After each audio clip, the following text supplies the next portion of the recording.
बच्चों, welcome back to my YouTube channel learning student. तो आज हमने क्या है, जो क्लास 12th के बच्चे हैं जो यूपी बोर्ड एग्जाम देने वाले हैं, उन बच्चों के लिए ये वेरी मोस्ट इम्पॉर्टेंट जीवन परिचय है। इस पे आपके 5 नंबर जो है वो फिक्स है, ठीक है। तो जिन बच्चों के टारगेट है 90 प्लस के, तो वो बच्चा जरूर से इस जीवन परिचय को याद कर लीजिएगा, ठीक है। और ये जीवन परिचय है किसका, तो सुमित्रा नंदन पंत का, ठीक है। और ये जीवन परिचय जो है कि हर बार आपके यूपी बोर्ड एग्जाम में आते हैं, तो आप 100% इसको याद कर ही लीजिएगा। और भी जो भी इम्पोर्टेंट जीवन परिचय है हमने जो है कि इससे पहले वाले वीडियो में हमने डाल दिया है, तो वहाँ से आप देख लीजिएगा हमारे चैनल पे जाके, ठीक है। तो अभी हम देखेंगे सुमित्रा नंदन पंत का जीवन परिचय। सबसे पहले हम हेडिंग डालेंगे संक्षिप्त परिचय, ठीक है। आप जो है कि स्केच पेन का यूज़ कीजिएगा, न कि ब्लैक पेन का। टेंशन नहीं लीजिएगा क्योंकि आपके नंबर नहीं कटेंगे बच्चा, ठीक है। तो हेडिंग डालेंगे संक्षिप्त परिचय इसी प्रकार से, और उसके बाद डबल अंडरलाइन देंगे। लिखेंगे जन्म 20 मई 1900 ईस्वी में हुआ था। जन्म स्थान कौशौनी उत्तराखंड में। पिता गंगा दत्त पंत, माता सरस्वती देवी। शिक्षा इन्होंने इंटरमीडिएट तक प्राप्त किया। रचना इनकी है लोकायतन पल्लव वीणा। पुरस्कार साहित्य अकादमी पद्म भूषण। और इनकी मृत्यु जो है कि 28 दिसंबर 1977 ईस्वी को हुआ। अब हेडिंग डालेंगे इसके बाद जीवन परिचय, ठीक है। देखिए इस प्रकार से हेडिंग डालेंगे जीवन परिचय। उसके बाद हम लिखेंगे सुमित्रा नंदन पंत का जन्म 20 मई सन 1900 ईस्वी को कौशानी नामक गांव में हुआ था, ठीक है।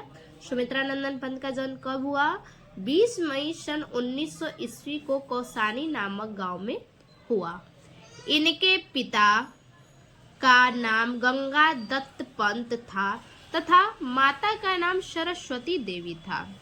इनके जन्म के 6 घंटे बाद ही, जब इनका जन्म हुआ तो जन्म होने के 6 घंटे के बाद ही इनके माता का देहांत हो गया। और इनका पालन पोषण जो है कि इनके पिता और दादी ने किया, ठीक।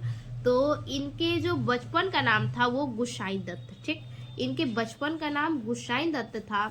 इनकी प्रारंभिक शिक्षा उत्तराखंड के अल्मोड़ा से पूरा हुआ। इतना तो आप समझ ही रहे होंगे, इसमें कुछ याद नहीं करना है, ठीक है। जन्म, जन्म स्थान, माता पिता, शिक्षा दीक्षा, ठीक है, यही सब बताना है।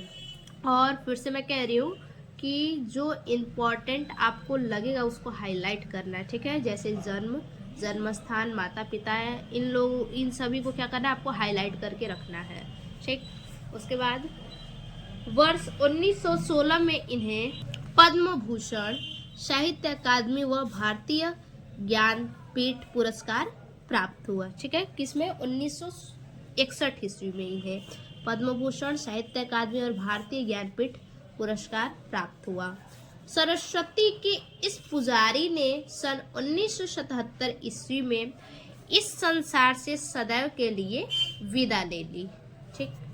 तो इतना हमारा हो गया जीवन परिचय, बहुत छोटा जीवन परिचय है। उसके बाद साहित्यिक परिचय। साहित्यिक परिचय है कविवर सुमित्रा नंदन पंत आधुनिक काल के सर्वश्रेष्ठ कवियों में से एक हैं। ज्ञानपीठ पुरस्कार से सम्मानित पंत जी के महान कवियों में से एक हैं, ठीक। ये जो है कि सभी महान कवियों में से पंत जी भी एक महान कवि हैं। इनकी प्रथम रचना सन 1916 ईस्वी में, ठीक है। इनकी प्रथम रचना जो है कि 1916 ईस्वी में सामने आई। इन्हें प्रकृति का सुकुमार कवि कहा जाता है, ठीक। इन्हें प्रकृति का सुकुमार कवि भी कहा जाता है। तो ये हमारा हो गया साहित्यिक परिचय। अब बहुत ज़्यादा मत सोचिएगा क्योंकि बहुत ज़्यादा नहीं लिखना है, साहित्यिक परिचय इतना बहुत है। इससे ज़्यादा लिखेंगे तो आपके एग्ज़ाम में जो है कि टाइम जल्दी जो है कि ख़त्म हो जाएंगे और आपका आधा अधूरा छूट भी जाएगा, ठीक। तो इतना लिखने के बाद फिर लिखेंगे कृतियाँ। कृतियाँ में सबसे पहले होगा हमारा, देखिए कृतियाँ में उपन्यास कौन सा है, हार। कहानी है 5 कहानियाँ। इनकी कहानी जो है वो है 5 कहानियाँ। और उसके बाद कविता जो है इनका वो है कविता वीणा, पल्लव, चिदम्बरा, कला और बूढ़ा चांद। ये सब जो है कि इम्पोर्टेंट कविता है।